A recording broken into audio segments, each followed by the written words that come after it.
Hamınıza salam dostlar. Bu gün üniversitede bir Minecraft'ta ranza necə olunur bunu sizə göstərəcəm. Gəlin videomuza keçək. Deməli dostlar, 2 dənə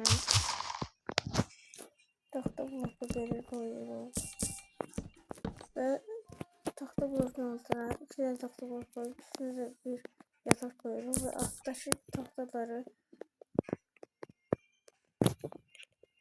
çıxardıb və altdakı taxtaları çıxardıb altına bir yatak koyuruq və arxasına bir dənə taxta blok koyuruq. Onun arxasına isə merdiven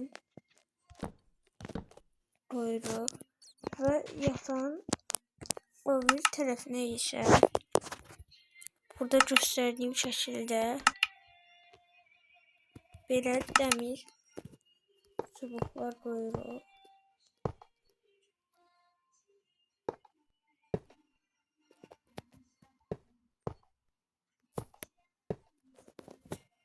Və isteğe bağlı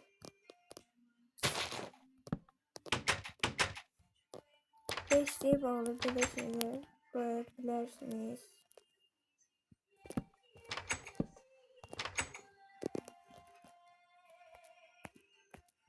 Yani bunları koymasanız da olur ama neyse. Yani ben koyuram. Ve bu kadar dostlar. Beləliklə ranzanız olur və belə çıxıb ranzanın üstünə çıxa bilərsiniz. Bu qədər dostlar, sağ olun, salamat qalın.